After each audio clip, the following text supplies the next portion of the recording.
이에 예수께서 제자들과 함께 겟세마네라 하는 곳에 이르러 제자들에게 이르시되 내가 저기 가서 기도할 동안에 너희는 여기 앉아 있으라 하시고 베드로와 세베대의 두 아들을 데리고 가실새 고민하고 슬퍼하사 이에 말씀하시되 내 마음이 모두 고민하여 죽게 되었으니 너희는 여기 머물러 나와 함께 깨어 있으라 하시고 조금 나아가서 얼굴을 땅에 드시고 엎드려 기도하여 이르시되 내 아버지여 만일 할만하시거든 이 잔을 내게서 지나가게 하옵소서. 그러나 나의 원대로 마옵시고 아버지의 원대로 하옵소서 하시고 제자들에게 오사 그 자는 것을 보시고 베드로에게 말씀하시되 너희가 나와 함께 한 시간도 이렇게 깨어 있을 수 없더냐. 시험에 들지 않게 깨어 기도하라. 마음에는 원이로되 육신이 약하도다 하시고 다시 두 번째 나아가 기도하여 이르시되 내 아버지여 만일 내가 마시지 않고는 이 잔이 내게서 지나갈 수 없거든 아버지의 원대로 되기를 원하나이다 하시고 다시 오사 보신즉 그들이 자니 이는 그들의 눈이 피곤함이더라. 또 그들을 두시고 나아가 세 번째 같은 말씀으로 기도하신 후 이에 제자들에게 오사 이르시되 이제는 자고 쉬라. 보라 때 가까이 왔으니 인자가 죄인의 손에 팔립니다. 일어나라 함께 가자. 보라 나를 파는 자 가까이 왔느니라. 네, 주보 예배 순서 옆에 한쪽에 보면 우리 교회 선교 후원 이렇게 해가지고 선교 후원하는 단체의 이름이 있습니다. 그래서 그 중에 해외 선교를 4군데를 후원하는데요. 우리 엄주영 윤재 선교사 외에 3분은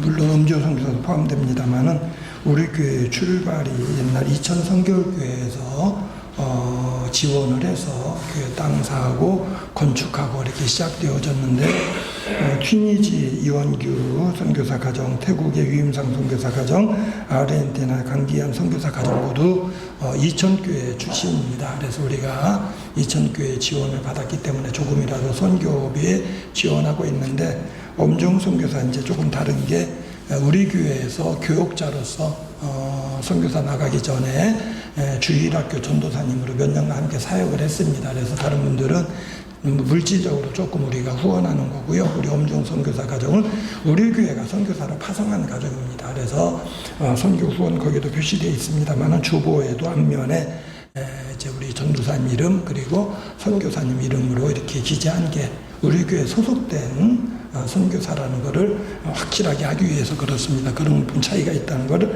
이해하시고요. 우리 선교사님이 이제 매년 그 선교지 사역하고 잠깐씩 귀국할 때마다 우리 교회 소속이기 때문에 늘 예배 참석하고 다른 데 선교지 가지 않을 때는 함께 예배를 하는데 우리가 그 전에 오후 예배 있을 때는 오후 예배 시간에 선교 보고도 하고 사역 보고도 하고 말씀도 전하고 이랬는데 요즘 오후 예배 거의 드리지 못하기 때문에 제가 낮 예배 설교 다른 분 부탁한 적이 없는데 특별히 이제 엄정 선교사님 오늘 하루 낮 예배 말씀 부탁드렸습니다. 오늘 1부 예배, 2부 예배 말씀 증거하실 텐데 우리 전사님 선교사님의 말씀을 통해서 큰 은혜 받으시기 바랍니다. 나오셔서 나와 함께 깨어 있으란 제목으로 말씀 증거해 주시겠습니다.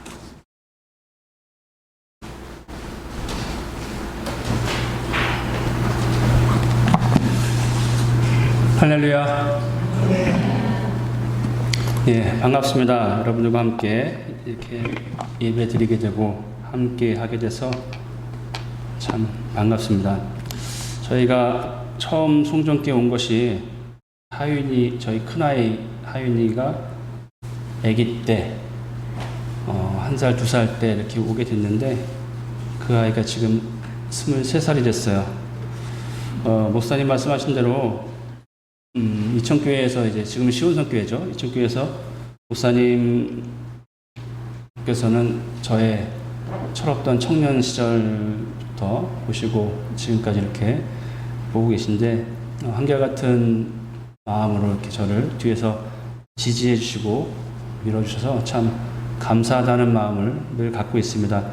저희가 처음 선교사로 이제 시작하게 된 것이 이제 어느덧 벌써 15년이 됐습니다. 저희 큰아이가 8살 때, 둘째 아이가 5살 때 저희가 시작을 했는데 지금은 23살, 20살. 예, 뭐 그만큼 저만 말고 여러분들 같이 늙어가고 있다는 것이겠죠. 저의 젊었을 때의 모습을 기억하시는 분들은 약간 저의 지금의 모습에서 약간 다른 모습을 아실 수 있을 거예요. 제가 젊었을 때는 안경을 안 꼈거든요. 눈이 꽤 좋아가지고 이렇게 안경을 안 썼는데, 제가 지금 안경 쓰게 된 것은 좀 약간 서글픈 이유가 있습니다. 저는 눈이 좀 작습니다. 그래서 한참 이 외모에 관심 많은 중고등학교 시절에 조금이라도 눈이 커 보이고 싶어서 저희 아이 친구들 중에 이제 안경 쓴 친구들 보면 그렇게 부러울 수가 없었어요.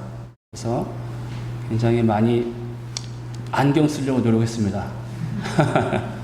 예, 지금 안경 오래 쓰신 분들 들으시면 참 어이없어 하실 그런 이야기지만, 근데 이것이 그때 당시에는 효과가 없어가지고 그때는 안경을 못 썼어요.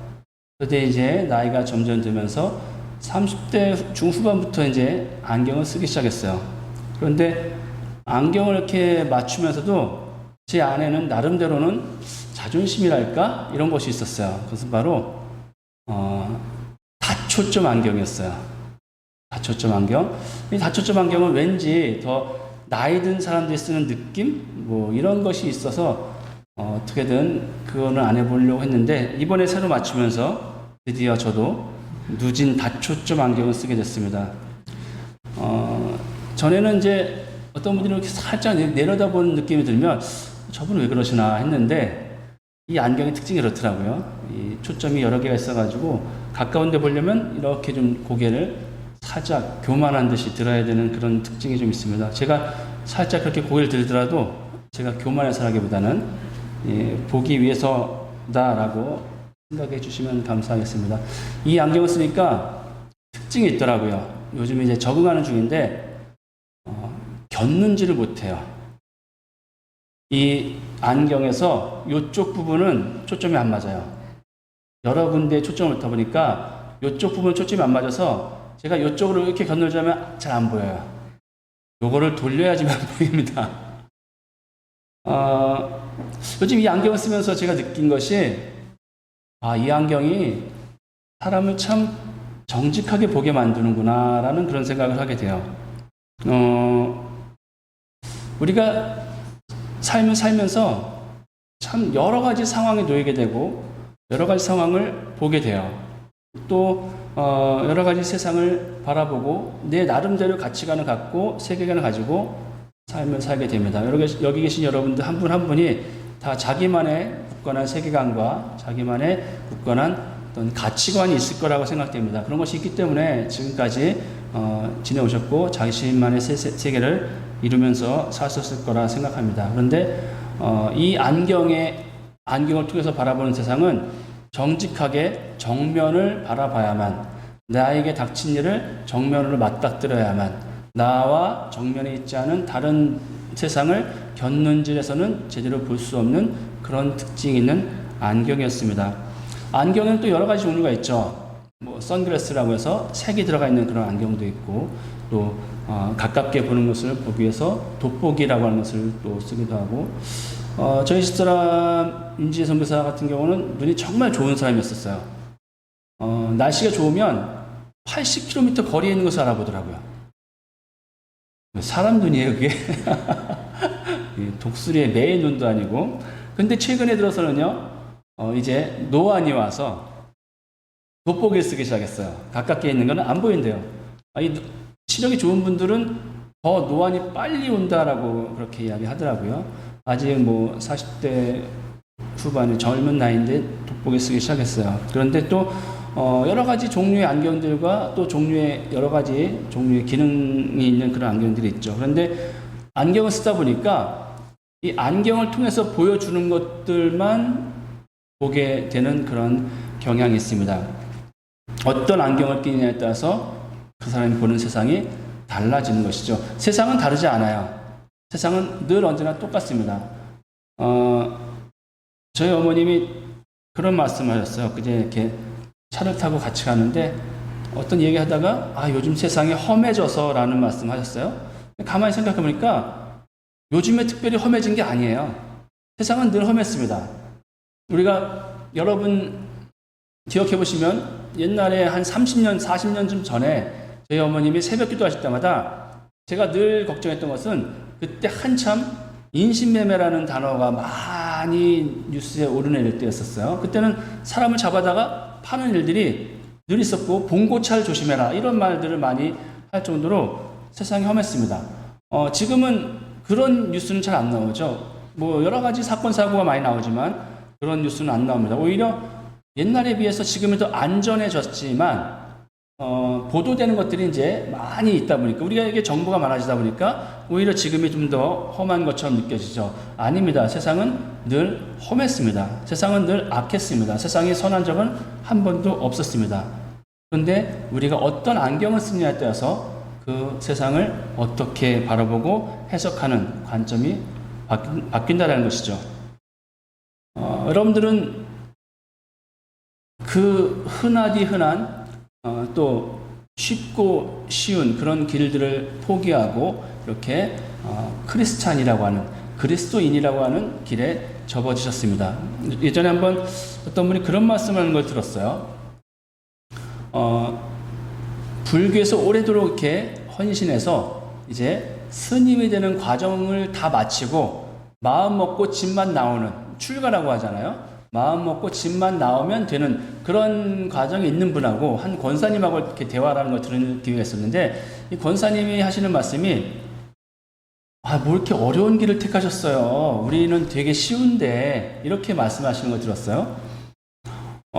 되게 쉬워 보여요. 뭐 주일날 교회만 나가면 되고 뭐 특별히 뭐 이렇게 고행 같은 거 안 해도 되고 되게 쉬워 보이는데 이게 그렇게 만만하게 볼 일이 아니라는 것을 아마 많이들 경험하셨을 겁니다. 왜냐하면 성경이 말하고 있는 예수님이 말씀하고 있는 그 일들은 나를 십자가에 달아야만 이루어지는 그런 일들이기 때문입니다. 오늘 우리가 읽은 말씀 보니까 예수님께서 이제 기도하러 가셨어요. 예수님께서 기도하러 가실 때 베드로와 또 2명의 제자를 데리고 가셨죠. 이렇게 예수님께서 특별히 기도하러 가신 장면이 한 번 더 있습니다. 변화산에 가셨을 때 한 번 있었고 또 이번이 두 번째죠.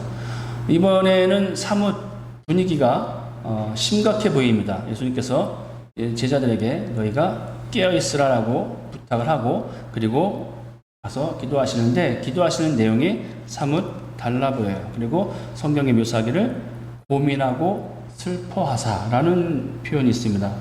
그리고 하나님께 기도하실 때 이렇게 말씀하시죠. 이 잔이 내게서 옮겨지기를 원합니다. 라고 말씀하십니다.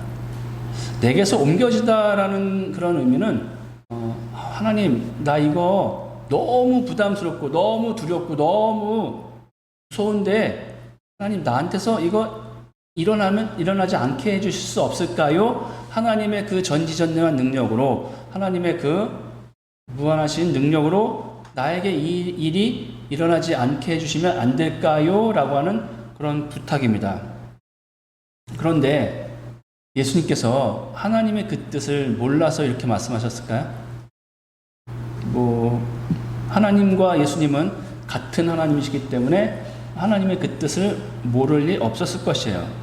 그런데 또 한편에서는 우리가 내일 닥칠 일을 모르기 때문에 앞으로 닥칠 일을 모르기 때문에 소망을 가지고 살 수 있지만 만약에 나에게 내일 당장 어떤 굉장히 큰 환란이 올 것이다 라는 것을 알고 있을 때 그때 오늘 밤을 맞이하는 나의 마음은 어떨까라고 또 한번 생각해 볼 수 있을 것 같아요.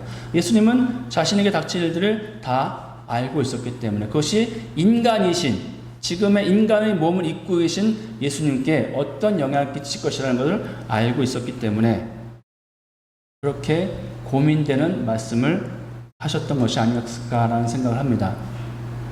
안타깝게도 우리가 세상을 바라봐야 될 안경은 바로 예수 그리스도이기 때문에 오늘 예수 그리스도의 이야기를 함께 나눠보고자 합니다. 여러분들이 세상을 살아가시면서 우리가 바라봐야 될 대상과 바라봐야 될 그런 이야기가 참 많이 있습니다. 하지만 가장 중요한 것은 우리가 그리스도인이기 때문에 내가 크리스찬이기 때문에 내가 예수님의 길을 바라보고 그 길을 따라서 살아가기 위해서 순간순간 애를 써야 된다는 것이 우리의 사명이기 때문에 함께 이야기를 나누고자 하는 것입니다. 예수님께서는 이 땅에 오셨을 때 우리가 겪어야 될 모든 것들을 다 경험하셨습니다. 완전히 부모의 손을 떠나서는 살 수 없는 아기로부터 시작해서 젊은 청년 때, 그리고 고통받고 고난받고 삶을 마감하는 죽음까지 다 경험을 하셨어요. 그리고 끝내 부활하시고 승천하셨죠. 그리고 재림하실 예수님을 우리는 기다리고 있습니다. 그런데 때로는 우리가 예수님의 앞에 일어났던 모든 일들은 다 제외하고 때로는 부활하신 예수님, 그리고 다시 오실 예수님, 이런 예수님의 영광만 바라보고 있는 우리들의 모습을 바라볼 때가 있습니다. 예수님께서 부활하시고 예수님께서 재림하시는 이 사실은 반드시 있을 일이고 있었던 일이고 객관적 사실이고 역사적 사실입니다. 하지만 더 중요한 것은 그 전에 예수님은 죽음을 맞으셨다는 사실입니다. 제가 아주 존경하는 교수님이 한 분이 계세요. 이분이 한국에 있는 목사님들 중에 최초로 이제 미국에서 심리학 박사학위를 받고 또 굉장히 똑똑하신 분이고 집안도 뭐 형제들, 부모들, 가족들이 대부분 다 서울대를 나오고 뭐 이렇게 교수 아니면 무슨 변호사, 의사 이런 나름대로는 사회적으로 성공한 그런 집안이에요. 이분이 이분의 강의를 듣고 함께 밥을 먹을 기회가 있어가지고 그분이 강의할 때 이런 내용을 말씀하셨어요. 자신이 그분 사모님과 이혼 위기가 12번도 더 있었다. 이런 이야기 하셨어요. 사회적으로 봤을 때는 되게 멋있어 보이고 잘나 보이고 이런 분인데 그런 말씀 하시길래 제가 좀 살짝 좀 의아했어요. 그래서 이제 그런 말씀 하시면서 그 뒤에 하지만 지금은 다 해결했다. 이런 말씀 하셨어요. 그분이 60대 중반 때 제가 봤는데 제가 너무 궁금해가지고 밥을 먹으면서 옆에 앉아서 여쭤봤어요. 그분 사모님이 또 굉장히 대단하신 분이세요. 장관 딸이세요. 장관 딸이고 연대 성악가에서 성악을 하셨어요. 그러다가 이탈리아로 이제 유학 가셨는데 유학 가서 성대 결절이 와가지고 더 이상 노래를 할 수 없는, 노래를 업으로 할 수 없는 그런 지경에 이르렀습니다. 그러니까 잘난 집안에 똑똑한데 재능 있는 사람인데 그 재능이 무너졌을 때 우리가 주변에서 흔히 볼 수 있는 그런 케이스는 아닙니다. 그렇지만 그런 케이스에 하나같이 나타나는 특징은 굉장히 히스테리를 부리고 신경질적인 것이 그런 상황에 놓인 사람의 특징이에요. 그래서 극복하지 못한 사람들의 특징. 그런 사모님과 나름대로는 똑똑하고 아직은 자기 꿈을 이뤄가고 있는 사람과 만났으니까 이것이 쉽게 융화되지 못했던 것으로 저는 해석을 했어요. 그래서 그분이 그런 고민을 해결했다는 말을 듣고 제가 가서 밥 먹으면서 한번 여쭤봤어요. 목사님, 아까 말씀하실 때 사모님과 여러 번의 위기가 있었다고 말씀하셨는데 그걸 해결하셨다고 제가 들었습니다. 그런데 어떻게 해결하셨습니까? 이렇게 여쭤봤더니만 사실 제가 원하는 답이 아니라서 좀 실망스러웠어요. 뭐라고 말씀하셨냐면 아주 간단하게 포기했어. 거창한 뭔가가 나올 줄 알았어요. 뭐 어떻게 하고 어떻게 하면 뭐 되고. 근데 딱 한마디 포기했어 라는 말씀을 하시는 거예요. 그 말씀을 듣고 저는 개인적으로 좀 실망했습니다. 미국에서 박사 해봐야 다 소용없는 거네. 심리학, 사람의 심리를 아무리 잘 알아봐야 뭐 하는 거지? 라는 생각이 들었습니다. 그리고 그 일은 그냥 이렇게 잊혀지는 듯 지나갔습니다. 그런데 저도 시간이 흐르고 이렇게 시간을 지내면서 삶을 살아보니까 그 포기라는 단어를 조금은 알 것 같은 그런 느낌이 듭니다. 무슨 말이냐? 예수님께서 십자가에 달리지 않아도 되는 것을 포기하셨듯이, 예수님께서 죽지 않아도 되는 그런 본인의 권리를 포기하셨듯이, 나된 것을 포기하면 가정의 문제, 그거는 뭐 그냥 어렵지 않게 해결이 될 것 같더라고요. 물론 쉽지만은 않더라고요. 저도 개인적으로 주변에서 참 화목한 가정이다라는 그런 말을 많이 들어왔습니다. 저희 부모님에게도, 부모님 통해서도 많이 들었고요. 저희 부모님에게 저희 주변 분들이 그런 말씀들 많이 하세요. 아, 너희 어머님 참 좋은 분이시다. 너희 아버님 참 좋은 분이시다. 이런 말씀 많이 들었고요. 지금도 저희 가정을 보면서 아, 참 가정이 참 화목해 보입니다. 라는 말씀을 많이 듣습니다. 그런데 내부로 들어가 보면 그것이 그냥 자연적으로 우연히 되어진 일들은 아니라는 거죠. 특히나 이제 저희 부모님 같은 경우는 참 좋으신 분들이세요. 그런데 저의 개인적인 경험은 저에게는 그렇게 좋은 경험이 별로 많지 않습니다.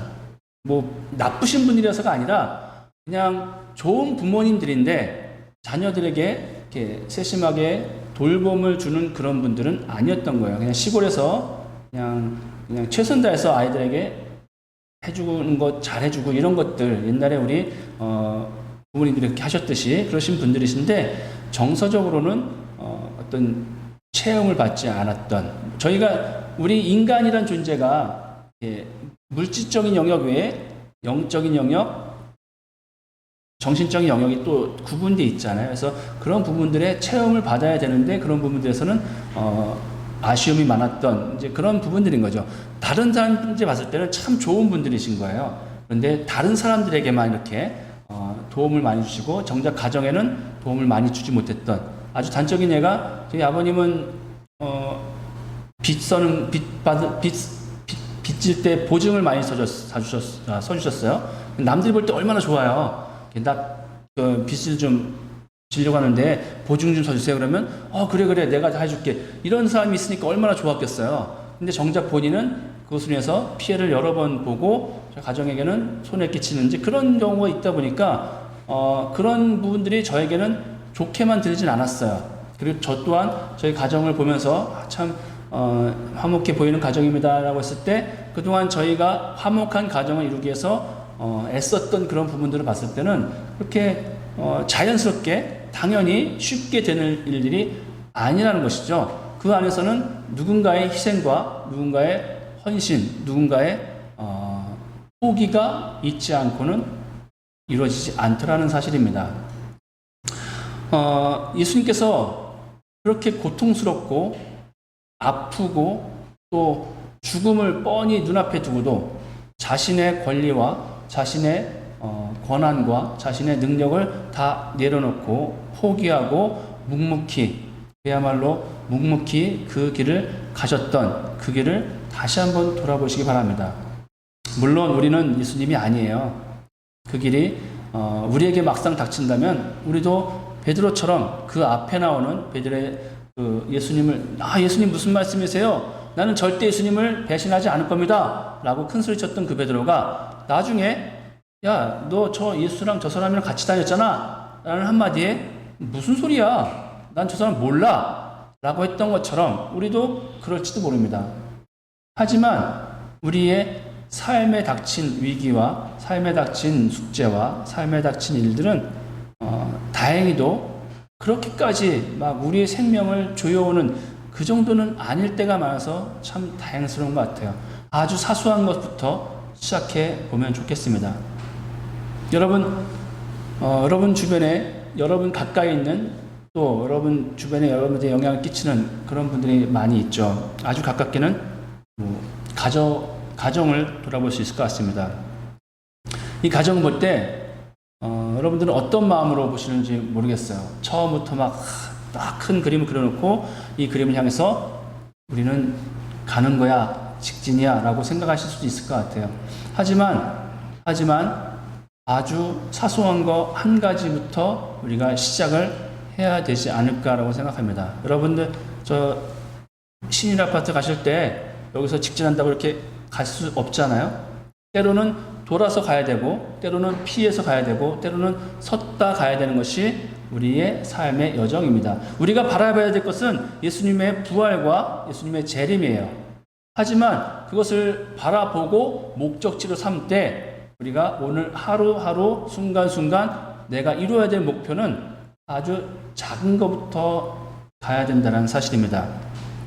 우리가 먼저 예수님의 죽음을 경험하지 않고는 예수님의 부활도 있을 수 없습니다. 예수님의 죽음을 경험하지 않고는 재림도 있을 수 없습니다. 우리가 삶의 작은 것부터 작은 죽음, 작은 포기, 작은 헌신, 이것이 늘 있어지고 늘 우리 삶 가운데 행해진다면 어느 순간 우리도 언젠가 예수님의 부활에 동참하고 예수님의 재림에 동참하는 자리에 있을 것이라 생각합니다. 여러분, 예수님께서 우리에게 너의 십자가를 지고 스스로의 십자가를 지고 나를 따르라고 말씀하셨어요. 우리에게 주신 예수님의 십자가는 무엇일까요? 그냥 단순히 자그만 그런 목걸이 같은 십자가면 얼마나 좋겠어요. 그렇죠? 하지만 때로는 이것이 무겁게 느껴지고 부담스럽게 느껴집니다. 너무 거창하게, 너무 거룩하게 생각하지 마셨으면 좋겠어요. 아주 단순하게, 아주 작은 것부터 내가 내 옆에 있는 소중한 사람에게 희생한다라고 할 것도 없는 부분들이죠. 아주 작은 부분. 저희 부부는 결혼하고 처음 갈등이 생긴 게 치약 문제였어요. 치약. 저는 이렇게 치약을 예쁘게 이렇게 짜놓는 걸 좋아해요. 예쁘게 짜는 걸 좋아합니다. 예쁘게 짜놓으면 어느 날 가보면 가운데가 푹 들어가 있어요. 그걸 다시 이렇게 짜놓으면 다음날 보면 또 푹 들어가 있어요. 그걸 보고 아니 왜 이렇게 짜? 라고 말하고 그것을 바꾸려고 들었다면 어떤 일이 벌어질까요? 너나 잘해 라고 생각하겠죠. 그러면서 제가 못난 부분에 대해서 더 확대해서 생각하게 될 겁니다. 그것이 인간의 본성이에요. 자기 스스로를 보호하기 위해서 상대방의 약점을 찾는 것이 인간의 본성입니다. 그럼 그럴 때는 어떻게 해야 될까요? 그냥 묵묵히 짜 올려야죠. 아주 작은 부분이죠. 하지만 여기서부터 포기가 이루어지고 나의 권리, 나의 원하는 대로, 나의 생각대로 될 것을 포기하는 것이 이루어지지 않는다면 더 큰 일에서는 더더욱 이런 일들이 이루어지지 않겠죠. 우리가 늘 너무 큰 일, 너무 거창한 일, 헌신, 희생, 이것을 너무 크게 생각하니까 이런 일들은 잘 오지 않아요. 마치 내가 당장 예수님 십자가에 달릴 때 거기서 나도 같이 달아주세요 라고 말할 것 같은 자신감이 있는 것처럼 느껴집니다. 하지만 이것이 작은 부분에서 실천이 되지 않는다면 정작 그 일이 내가 닥쳤을 때 나도 베드로처럼 나 저 사람 모릅니다. 나랑 상관없는 사람이에요 라고 말할 수도 있다는 사실이에요. 그렇게 됐을 때 여러분들이 예수님의 그 부활에, 예수님의 그 재림에 동참하실 수 있겠습니까? 여러분, 우리에게 주어진 삶의 영역은 그렇게 대단히 크지 않습니다. 우리에게 주어진 희생 영역은 그렇게 아주 거창하지 않습니다. 우리가 작은 것부터, 아주 사소한 것부터 내 사랑하는 사람을 위해서, 나의 영향권 안에 있는 사람들을 위해서 내가 희생하고 헌신하고 선한 사마리아인이 됐을 때 세상은 나를 보면서 나를 통해서 하나님을 볼 것이고 세상은 여러분을 통해서 하나님을 바라보고 예수 그리스도의 십자가를 바라보게 될 것입니다. 예수님께서 우리에게 분명히 말씀하셨습니다. 내 십자가를 지고 나를 따르라고. 그 말씀이 여러분 삶 속에서 늘 여러분의 십자가를 지고 내 십자가를 스스로 지고 하나님 앞에 서고 또 예수님의 삶을 따라가기 위해서 발버둥치는, 몸부림치는 여러분의 삶의 모습이 되었으면 좋겠습니다.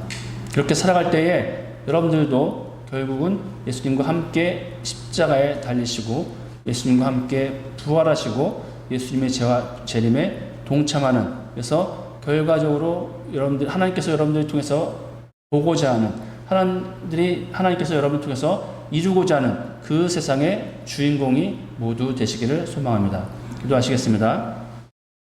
하나님, 주님께서 이 땅을 창조하시면서, 우리를 창조하시면서 하나님께서 우리에게 품으신 그 뜻과 그 마음이 우리 안에 함께 존재하기를 원합니다. 하나님과 함께 교제하며, 하나님과 함께 즐거워하며, 하나님과 함께 이 모든 것들을 누리기를 원했던 그 하나님의 그 마음이 우리의 교만한 마음으로 인해서 깨어지고 악한 영의 권세가 이 땅을 차지하게 하고, 결국은 지금까지 그 권세가 유지되는 그런 세상을 살고 있습니다. 하나님께서 이 땅을 구원하기 위하여 예수 그리스도를 보내주시고, 또 예수 그리스도의 삶과 죽음과 부활과 승천을 통해서 우리의 모든 죄의 대가를 지불하시고 죄의 문제를 해결해 주시고, 우리가 비로소 하나님 앞에 설 수 있도록 만들어 주신 주님의 그 은혜에 감사드립니다. 하나님, 우리가 늘 우리의 삶의 순간순간마다 삶의 자리에서 하나님의 그 뜻과 하나님의 그 권세에 늘 함께 할 수 있도록 도와주시옵소서. 늘 주님의 마음을 품게 하시옵고 늘 주님의 세상을 바라보게 하여 주시옵소서. 감사합니다. 거룩하신 주 예수 그리스도 이름으로 기도했습니다. 아멘.